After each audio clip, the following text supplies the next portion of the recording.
Hi, hello, how are you? Thank you so much for being here, and I'm just super excited that you're here, I'm here. It's a fun time.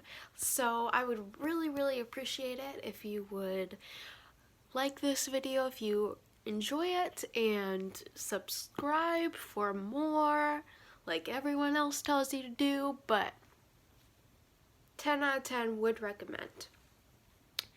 What we are diving into right now is something that is very relevant in my life as an autistic person, but even if you are neurodiverse in any other capacities, then you understand the concept of executive dysfunction.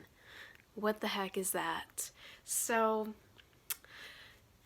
thinking of your basic things, skills, and motivations of, a functioning, normal, independent human being, of, staying organized and taking care of yourself and staying up to date on any tasks you need to do for work and otherwise.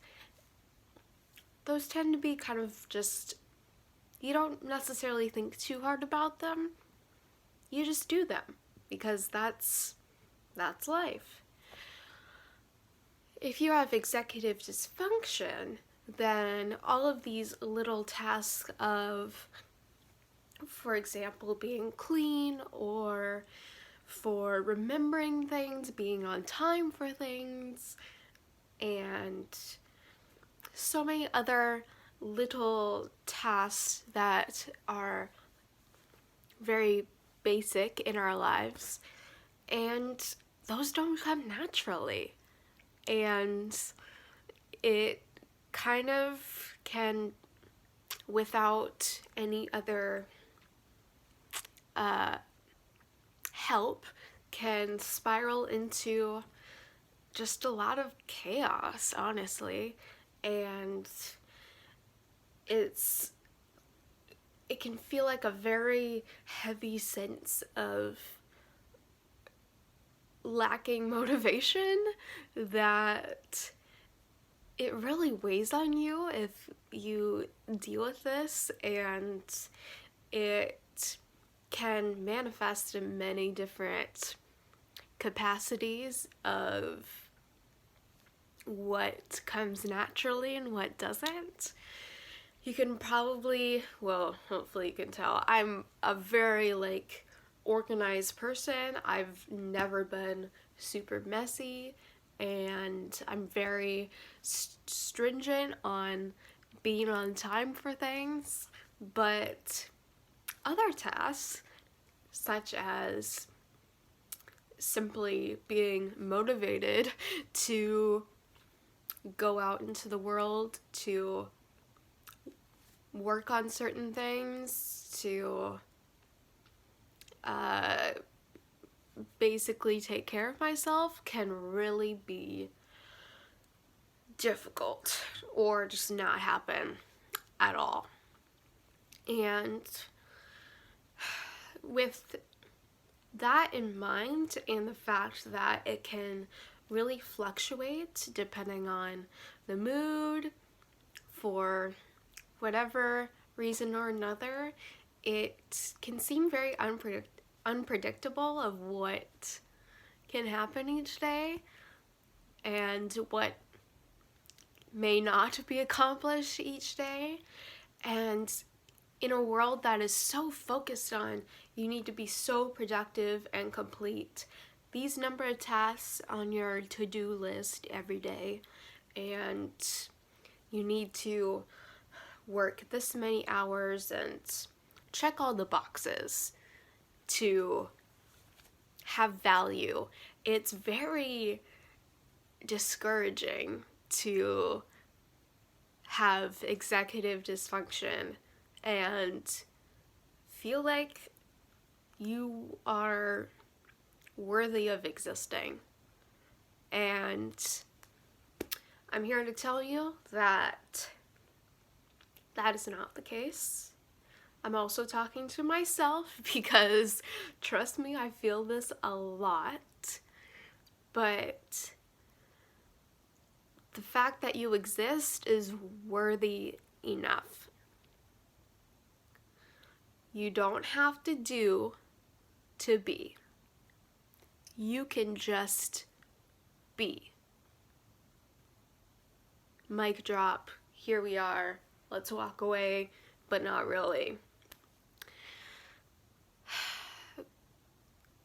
Even with that all in mind, I want to share at least a couple of tidbits that I'm understanding about myself as an autistic person with executive dysfunction, and these might work for you, they might not, but throwing them out there. At least for me, I already know off the bat that I can't handle working a full-time job, which is scary. I've talked about it a lot in past rambles with me that I'm very insecure about employment and all of that jazz, but I do know that about myself, so I can at least approach the world and any opportunities I come across with that in mind, so I don't push myself and bring myself to a place that is very harmful and dangerous. And for any task that I do want to accomplish, such as taking a regular shower, going outside, and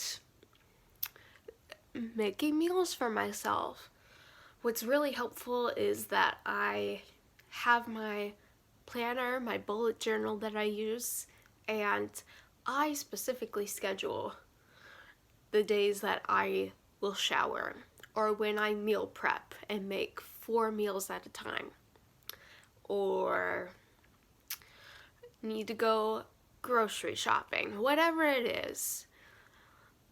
It's much more likely to happen, at least for self-care type of things, if I write it down in my planner and make a specific time slot for it. And I know which days they are happening several days in advance, so at least I can prepare my mind for that. And that has tended to work better for me. It doesn't work as much for productivity things like working or all of that kind of stuff. And with that, I have the big overarching theme of patience and grace, because my energy, my motivation really fluctuates each day. And with that in mind, it can come across a day that I maybe jotted down in my to-do list to do this and this and that, and I have zero energy, motivation to do anything. And I just kind of have to accept where I am and work with that. And it can feel very hard to look at all these tasks that I would like to accomplish, but I can't. And not letting myself wallow in the fact that I'm not doing everything.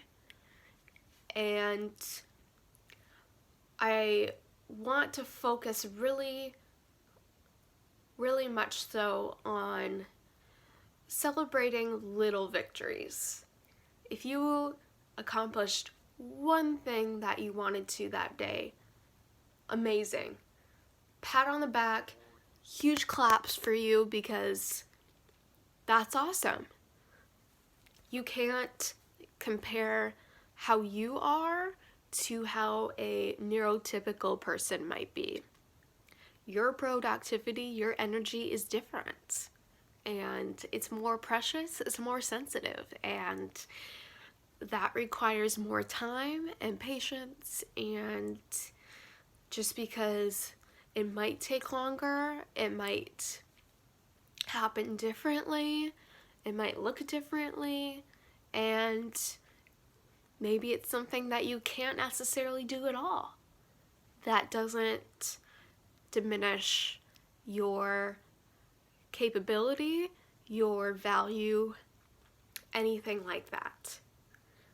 So, I want to leave it on that note just because executive dysfunction, again, it's a really huge topic and it looks very different for everyone.